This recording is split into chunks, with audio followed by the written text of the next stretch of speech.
ಎಲ್ಲರಿಗೂ ನಮಸ್ತೆ. ಸೊ ನೀವಿಲ್ಲಿ ನೋಡ್ಬೋದು 7th ಪೇ ಕಮಿಷನ್ ಏನಿದೆ ಸರ್ಕಾರಿ ಅಂದರೆ ಕೇಂದ್ರ ಸರ್ಕಾರಿ ನೌಕರರಿಗೆ ಭರ್ಜರಿ ಗುಡ್ ನ್ಯೂಸ್.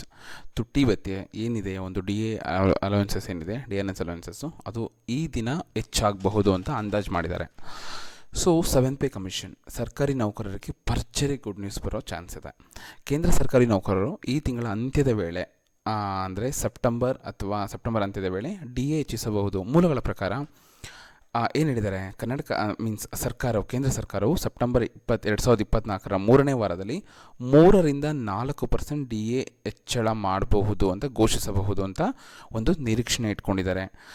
ಕೆಲವೊಂದು ಮಾಧ್ಯಮಗಳು ಕೂಡ ಇದನ್ನು ಪರಿಶೀಲಿಸಿದ್ದಾರೆ. ಸೊ ಎಲ್ಲರೂ ಅಂದಾಜು ಮಾಡಿರೋದು ಮೂರನೇ ವಾರದಲ್ಲಿ 3-4% ಡಿ ಎ ಹೆಚ್ಚಳ ಮಾಡಬಹುದು ಕೇಂದ್ರ ಸರ್ಕಾರಿ ನೌಕರರಿಗೆ ಅಂತ ಹೇಳಿದ್ದಾರೆ. ಇದಕ್ಕೂ ಮೊದಲು ಮಾರ್ಚ್ 2024 ಸರ್ಕಾರವು 4% ಡಿ ಎಯನ್ನು ಹೆಚ್ಚಿಸಿತ್ತು. ಇವಾಗ ರೀಸೆಂಟಾಗಿ 2024 4% ಡಿ ಎ ಕೊಟ್ಟಿದ್ದರು. ಇದು ಮೂಲ ವೇತನದ 0.50% ಅಷ್ಟಾಗಿದೆ. ಇದು ಇತ್ತೀಚಿನ ದಿನಗಳಲ್ಲಿ ಕೇಂದ್ರ ಸರ್ಕಾರಿ ನೌಕರರ ಸವಲತ್ತುಗಳಿಗೆ ಸಂಬಂಧಿಸಿದ ಎರಡನೇ ದೊಡ್ಡ ಸುದ್ದಿಯಾಗಿದೆ. ಇತ್ತೀಚೆಗೆ ಏಕೀಕೃತ ಪಿಂಚಣಿ UPS ಯೂನಿಫೈಡ್ ಪೆನ್ಷನ್ ಸ್ಕೀಮ್ ಅದು ಕೂಡ ಆರಂಭವಾಗಿದೆ. ಆಲ್ರೆಡಿ ಪ್ರಾರಂಭ ಮಾಡಿದರೆ 2025 ಏಪ್ರಿಲಿಂದ ನೀವು ಚೂಸ್ ಮಾಡ್ಬೋದು ಅಂತ ಸರ್ಕಾರ ಆಲ್ರೆಡಿ ಘೋಷಣೆ ಮಾಡಿಸಿದೆ. ಓಕೆನಾ. ಹಣದುಬ್ಬರದಿಂದ ಮುಕ್ತಿ ನೀಡಲು ಕೇಂದ್ರ ಸರ್ಕಾರವು ತನ್ನ ನೌಕರರಿಗೆ ಮತ್ತು ಪಿಂಚಣಿದಾರರಿಗೆ DA ಮತ್ತು DR ನೀಡುತ್ತಿದೆ. ನಿಮಗೆಲ್ಲ ಇದು ಗೊತ್ತಿರೋ ವಿಷಯನೇ. ಕೇಂದ್ರ ನೌಕರರಿಗೆ DA ನೀಡಿದರೆ ಪಿಂಚಣಿದಾರರಿಗೆ DR ನೀಡಲಾಗುತ್ತದೆ. ಇಲ್ಲಿ ಯಾರು ಪ್ರೆಸೆಂಟ್ ವರ್ಕ್ ಮಾಡ್ತಿದ್ದಾರೆ ಅವರಿಗೆ DA ಸಿಗುತ್ತೆ. ಪಿಂಚಣಿದಾರರು ಯಾರೆಲ್ಲ ಪೆನ್ಷನ್ ತೊಗೊತಿದ್ದಾರೆ ಅವ್ರಿಗೆ DR ಸಿಗುತ್ತೆ. DA ಮತ್ತು DR ಪ್ರತಿ ವರ್ಷ ಜನವರಿ ಮತ್ತು ಜುಲೈನಲ್ಲಿ ಬದಲಾಗುತ್ತದೆ. ಸೊ ಇತ್ತೀಚೆಗೆ ಅಂದರೆ ಸಂಸತ್ತಿನ ಮುಂಗಾರು ಅಧಿವೇಶನದಲ್ಲಿ ಕೇಂದ್ರ ಹಣಕಾಸು ಖಾತೆ ರಾಜ್ಯ ಸಚಿವ ಪಂಕಜ್ ಚೌಧರಿ ಏನಿದ್ದಾರೆ, ಅವರು ಕೊರೋನಾ ಸಾಂಕ್ರಾಮಿಕ ಸಮಯದಲ್ಲಿ 3 ಕಂತುಗಳ DA DR ಅನ್ನು ಸ್ಟೇ ಮಾಡಿದರು. ಓಕೆನಾ, ನಿಲ್ಲಿಸಲಾಗಿತ್ತು. ಯಾಕಂದರೆ ಜನವರಿ 1, 2020, ಜುಲೈ 1, 2020 ಮತ್ತು ಜನವರಿ 2021. ಓಕೆನಾ, ಯಾಕೆ ನಿಲ್ಲಿಸಿದ್ರು? ಈ ಒಂದು ದಿನದ್ದು ಸಾಂಕ್ರಾಮಿಕ ರೋಗದಿಂದ ಉಂಟಾದ ಈ ಕೋವಿಡ್ ಅನ್ನೋದು ನಿಮಗೆ ಗೊತ್ತು, ತುಂಬ ಒಂದು ಆರ್ಥಿಕ ಬಿಕ್ಕಟ್ಟನ್ನ ಒಂದು ಕ್ರಿಯೇಟ್ ಮಾಡ್ತು ಅಲ್ವಾ, ತುಂಬ ಪ್ರಾಬ್ಲಮ್ ಆಯಿತು. ಸೊ ಆರ್ಥಿಕ ಒತ್ತಡ ಕ್ರಿಯೇಟ್ ಆಯಿತು. ಸೊ ಈ ಒಂದು ಒತ್ತಡದಿಂದ ಇದನ್ನು ಕಡಿಮೆ ಮಾಡಲು ಆ ನಿರ್ಧಾರ ತೊಗೊಂಡ್ರು. ಓಕೆನಾ, DA ಯಾಕೆ ಸ್ಟೇ ಮಾಡಿದ್ರು ಅಂದರೆ, ಸೊ ಇದಕ್ಕೋಸ್ಕರ ಆ ಒಂದು ಆರ್ಥಿಕ ಒತ್ತಡ ಏನಿದೆ ಅದನ್ನು ಸರಿದೂಗಿಸೋದಕ್ಕಾಗಿ ಅಲ್ಲಿ ಸ್ಟಾಪ್ ಮಾಡಿದರು. ಓಕೆನಾ, ಸೊ ಅದನ್ನು ಎಕ್ಸ್ಪ್ಲೈನ್ ಮಾಡಿದ್ದಾರೆ ಆಲ್ರೆಡಿ. ಸೊ ಇನ್ನೊಂದು 8ನೇ ವೇತನ ಆಯೋಗ ಕೂಡ ತುಂಬ ಆಗ್ರಹ ಬರ್ತಾ ಇದೆ. ಏನು ಮಾಡ್ತಿದ್ದಾರೆ ಇಲ್ಲಿ ಕೇಂದ್ರ ಸರ್ಕಾರಕ್ಕೆ, ಹಲವು ನೌಕರರ ಸಂಘಗಳು ಏನಿದೆ ಅದು 8ನೇ ಆಯೋಗ ಜಾರಿ ಮಾಡಬೇಕು. ಬಿಕಾಸ್ ನಾವು ತುಂಬ ಆರ್ಥಿಕ ಒಂದು ಒತ್ತಡ ಬಿಕಾಸ್ ಎಲ್ಲ ಒಂದು ನೀವು ನೋಡಿ, ಎಕ್ಸಾಂಪಲ್ ಪ್ರಾವಿಷನ್ಸ್ ಆಗ್ಬೋದು ಅಥವಾ ಮೆಡಿಷನ್ಸ್ ಪ್ರತಿಯೊಂದು ಕಾಸ್ಟ್ ಕೂಡ ಜಾಸ್ತಿ ಆಗಿದೆ. ಸೊ ಏನಿದೆ ಇದು, ಆ ಒಂದು ಕಾಸ್ಟ್ನ ನೀವು ಮ್ಯಾನೇಜ್ ಮಾಡಬೇಕು ಅಂದರೆ 8ನೇ ವೇತನ ಆಯೋಗನ ನೀವು ಜಾರಿ ತರಬೇಕು ಅಂತ ತುಂಬ ಒಂದು ಪ್ರೆಷರ್ ಬರ್ತಾ ಇದೆ. ನೌಕರರ ಸಂಘಟನೆಗಳು ಕೂಡ ಒತ್ತಾಯಿಸುತ್ತಿವೆ ಸದ್ಯಕ್ಕೆ. ಆದರೆ ಸರ್ಕಾರ ಹೇಳ್ತಿರೋದೇನು ಅಂದರೆ, ಸದ್ಯಕ್ಕೆ ಆ ಥರ ಯಾವುದೇ ಕ್ರಮ ಕೈಗೊಳ್ಳಲ್ಲ, ಅದಕ್ಕೆ ಯೋಚನೆ ಮಾಡೋದಕ್ಕೆ ಇನ್ನೂ ಟೈಮ್ ಇದೆ ಅಂತ ಕೂಡ ಕೆಲವೊಂದು ಸ್ಟೇಟ್ಮೆಂಟ್ ಬಂದಿದೆ. ಜುಲೈ 30ರಂದು ರಾಜ್ಯಸಭೆಯಲ್ಲಿ ಲಿಖಿತ ಉತ್ತರದಲ್ಲಿ ಕೇಂದ್ರ ಹಣಕಾಸು ಖಾತೆ ಸಚಿವ ಯಾರಿದ್ದಾರೆ ಪಂಕಜ್ ಚೌಧರಿ ಅವರು 2024 ಜೂನ್ನಲ್ಲಿ 8ನೇ ಆಯೋಗ ರಚನೆಗೆ 2 ಅರ್ಜಿಗಳನ್ನು ಸ್ವೀಕರಿಸಲಾಗಿದೆ. ಅಂದರೆ ಡಿಮ್ಯಾಂಡ್ ಮಾಡಿದ್ದಾರೆ ನೌಕರರ ಸಂಘಗಳು ಮತ್ತು ಇತರ ಸಂಘಗಳಿಂದ, ಅದನ್ನು ಅರ್ಜಿ ಸ್ವೀಕರಿಸಿದೆ ಅಂತ ಹೇಳಿದ್ದಾರೆ. ಆದರೆ ಸರ್ಕಾರ ಅದನ್ನು ಇನ್ನೂ ಪರಿಗಣಿಸುತ್ತಿಲ್ಲ. ಸೊ ಯಾವುದೇ ಒಂದು ಅಫಿಷಿಯಲ್ ಆಗಿ ಸರ್ಕಾರ ಅದನ್ನು ಘೋಷಣೆ ಮಾಡಿಲ್ಲ ಮತ್ತು ಅದನ್ನು ಪರಿಗಣಿಸುತ್ತಿಲ್ಲ ಅಂತ ಕೂಡ ಹೇಳಿದ್ದಾರೆ. 7ನೇ ವೇತನ ಆಯೋಗವು ಫೆಬ್ರವರಿ 2014 ರಚಿಸಲಾಗಿತ್ತು. ಆದರೆ ಇದು ಜಾರಿಗೆ ಬಂದಿದ್ದು ಯಾವಾಗ? ಇದರ ಶಿಫಾರಸುಗಳನ್ನು ಜನವರಿ 1, 2016 ಜಾರಿಗೆ ಬಂತು.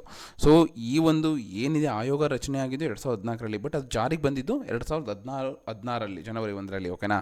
ಸೊ ಇಲ್ಲೇನಾಯಿತು, ನೌಕರರು ವೇತನವನ್ನು ಪರಿಶೀಲಿಸಿ ಮತ್ತು ಸರ್ಕಾರವು ಪ್ರತಿ 10 ವರ್ಷಗಳಿಗೊಮ್ಮೆ ವೇತನ ಆಯೋಗ ರಚಿಸುತ್ತದೆ. ನಾರ್ಮಲ್ ಆಗಿ ಏನಾಗಿದೆ ಇಲ್ಲಿ, ಒಂದು ಕಾಸ್ಟ್ನ ಏನಾಗಿದೆ ಈಗ ಪ್ರತಿಯೊಂದು ನೀವು ನೋಡಿ ನಾನು ಹೇಳಿದೆ ಆವಾಗಲೇ, ಪ್ರಾವಿಷನ್ಸ್ ಆಗಿರ್ಬೋದು, ಪ್ರತಿಯೊಂದು ಕಾಸ್ಟ್ ಇನ್ಕ್ರೀಸ್ ಆಗ್ತಾ ಹೋಗುತ್ತೆ. ಸೊ ಅದನ್ನು ಅದನ್ನು ಒಂದು ಕನ್ಸಿಡರ್ ಮಾಡಿಕೊಂಡು ಪ್ರತಿ 10 ವರ್ಷಕ್ಕೊಮ್ಮೆ ನೌಕರರ ವೇತನ ಪರಿಶೀಲಿಸಲು ಸರ್ಕಾರ ಒಂದು ವೇತನ ಆಯೋಗವನ್ನು ರಚಿಸುತ್ತೆ. ಇಲ್ಲಿ ಇನ್ಯಾವುದೇ ವೇತನ ಆಯೋಗವನ್ನು ಸ್ಟಿಲ್ ಯಾವುದೂ ರಚನೆ ಮಾಡಿಲ್ಲ. ಸೊ ಅವಾಗ 2014 ರಚನೆ ಮಾಡಿತ್ತು, ಅದು 2016 ಜಾರಿ ತರಲಾಗಿತ್ತು. ಕರೆಕ್ಟಾ? ಸೊ ಇದು ರೀಸೆಂಟಾಗಿ ಬಂದಿರೋ ಅಪ್ಡೇಟು. ಬಟ್ ಸರ್ಕಾರದಿಂದ ಯಾವುದೇ ಒಂದು ಅಫಿಷಿಯಲ್ ನೋಟಿಫಿಕೇಶನ್ ಆಗಿರ್ಬೋದು ಅಥವಾ ಕನ್ಫರ್ಮೇಷನ್ ಕೂಡ ಬಂದಿಲ್ಲ. DA ಅನ್ನು ಹೇಗೆ ಲೆಕ್ಕ ಆಗುತ್ತೆ? ಈಗ ಏನು ಮಾಡಿದ್ದಾರೆ, DA ಕೊಡಬೇಕು ಅಂತ ಹೇಳ್ತಾ ಇದ್ದಾರೆ. ಓಕೆನಾ, ಅದು ಯಾವ ಥರ ಲೆಕ್ಕ ಹಾಕ್ತಾರೆ? ಕೈಗಾರಿಕಾ ಕಾರ್ಮಿಕರಿಗೆ ಅಖಿಲ ಭಾರತ ಗ್ರಾಹಕ ಬೆಲೆ ಸೂಚ್ಯಂಕ CPI IW ಅಂತ ಹೇಳ್ತಾರೆ. 12 ತಿಂಗಳ ಸರಾಸರಿಯಲ್ಲಿ ಶೇಕಡಾವಾರು ಹೆಚ್ಚಳದ ಆಧಾರದ ಮೇಲೆ DA ಮತ್ತು DR, ನಾನು ಅವಾಗಲೇ ಹೇಳ್ದಂಗೆ ನೌಕರರು ಯಾರಿದ್ದಾರೆ ಅವ್ರಿಗೆ DA ಕೊಡ್ತಾರೆ, ಪೆನ್ಷನ್ ಯಾರು ತಗೊತಿದ್ದಾರೆ ಅವ್ರಿಗೆ DR ಕೊಡ್ತಾರೆ. ಸರ್ಕಾರವು ಪ್ರತಿ ವರ್ಷ ಜನವರಿ 1 ಮತ್ತು ಜುಲೈ ಪ್ರತಿ ವರ್ಷದಲ್ಲಿ ಜನವರಿ 1 ಮತ್ತು ಜುಲೈಯಲ್ಲಿ ಈ ಭತ್ಯೆಗಳನ್ನು ಈ ಏನು ಅಲೋವೆನ್ಸಸ್ ಇದೆ ಇದನ್ನು ಪರಿಷ್ಕರಿಸುತ್ತದೆ. ಆದರೆ ಅಧಿಕೃತ ಪ್ರಕಟಣೆಗಳು ಸಾಮಾನ್ಯವಾಗಿ ಮಾರ್ಚ್ ಮತ್ತು ಸೆಪ್ಟೆಂಬರ್ ಅಕ್ಟೋಬರಲ್ಲಿ ನಡೆಯುತ್ತವೆ. ಅಂದರೆ ಈ ಸೆಪ್ಟೆಂಬರ್ ಈ 3ನೇ ವಾರ ಅಥವಾ 4ನೇ ವಾರದಲ್ಲಿ ಕನ್ಫರ್ಮೇಷನ್ ಬರ್ಬೋದು ಅಂತ ಎಲ್ಲ ಒಂದು ನೌಕರರಾಗಿರ್ಬೋದು, ನೌಕರರ ಸಂಘ ಆಗಿರ್ಬೋದು ವೆಯ್ಟ್ ಮಾಡ್ತಾ ಇದ್ದಾರೆ. 2010ರಲ್ಲಿ ಕೇಂದ್ರ ಸರ್ಕಾರವು ಸರ್ಕಾರಿ ನೌಕರರು ಮತ್ತು ಪಿಂಚಣಿದಾರರಿಗೆ ಡಿ ಎ ಮತ್ತು ಡಿ ಆರ್ ಅನ್ನು ಲೆಕ್ಕಾಚಾರ ಮಾಡುವ ಸೂತ್ರವನ್ನು ಪರೀಕ್ಷೆ ಏನಿದೆ ಫಾರ್ಮುಲಾ ತುಟ್ಟಿ ಭತ್ಯೆ ಶೇಕಡಾವಾರು ಕಳೆದ 12 ತಿಂಗಳ ಅಖಿಲ ಭಾರತ CPIಯು ಸರಾಸರಿ ಆಧಾರ ವರ್ಷ 2001 = 100 ಮಾಡಿದರು.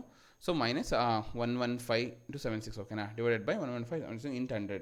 ಸೊ ಈ ಒಂದು ಕ್ಯಾಲ್ಕುಲೇಷನ್ ಬೇಸ್ ಮೇಲೆ ನಮಗೆ ಡಿ ಎ ಮತ್ತು ಡಿ ಆರ್ನ ಕ್ಯಾಲ್ಕುಲೇಟ್ ಮಾಡ್ತಾರೆ ಓಕೆನಾ.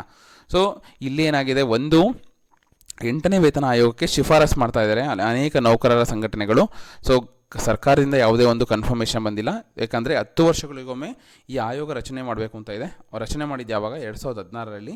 ಸೊ ಇವಾಗ 2026ಕ್ಕೆ ಒಂದು ಮಾಡೋ ಚಾನ್ಸ್ ಇದೆ. 2 ಇಯರ್ಸ್ ಮುಂಚೆನೇ ಆಯೋಗ ರಚನೆ ಮಾಡ್ತಾರೆ. ಬಿಕಾಸ್ ಆವಾಗ ರಚನೆ ಮಾಡಿದ್ದು ಆಯೋಗ ಯಾವಾಗ 2014ರಲ್ಲಿ, ಅದು ಜಾರಿಗೆ ಬಂದಿದ್ದು 2016ರಲ್ಲಿ ಓಕೆನಾ. ಸೊ 2 ವರ್ಷ. ಇವಾಗ ಏನಾದರೂ ಅದು 8ನೇ ವೇತನ ಆಯೋಗಕ್ಕೆ ಏನಾದರೂ ಶಿಫಾರಸು ಮಾಡ್ತಾರಾ ಸರ್ಕಾರದ ಅನ್ನೋದು ನಾವು ಕಾದು ನೋಡಬೇಕು. ಡಿ ಎ ಮತ್ತು ಡಿ ಆರ್ ಅಲೋವೆನ್ಸಸ್ನ ಯಾವಾಗಲೂ ಸೆಪ್ಟೆಂಬರ್ ಮತ್ತು ಅಕ್ಟೋಬರಲ್ಲಿ ಅದು ನಾನು ನೋಟಿಫಿಕೇಷನ್ ರಿಲೀಸ್ ಮಾಡ್ತಾರೆ. ವೆಯ್ಟ್ ಮಾಡಿ ನಾವು ನೋಡಬೇಕು ಈ ಸಲ ಒಂದು ಏನಿದೆ. ಬಿಕಾಸ್ ಕಳೆದ ವರ್ಷಗಳಲ್ಲಿ ಕೆಲವೊಂದು ಕೋವಿಡ್ ಸಮಯದಲ್ಲಿ ಕೂಡ ಡಿ ಎ ಡಿ ಆರ್ನ ಕೊಟ್ಟಿಲ್ಲ. ಸೊ ಅದಕ್ಕೆ ಆಲ್ರೆಡಿ ಅವರು ಎಕ್ಸ್ಪ್ಲನೇಷನ್ ಕೂಡ ಕೊಟ್ಟಿದ್ದಾರೆ ಸರ್ಕಾರದಿಂದ. ಸೊ ಈ ವರ್ಷ ಏನಾಗುತ್ತೆ ಅಂತ ಕೂಡ ಕಾದು ನೋಡಬೇಕು. ಇದೇ ರೀತಿ ಹೆಚ್ಚಿನ ಮಾಹಿತಿಗಳಿಗಾಗಿ please subscribe my YouTube channel. Thank you.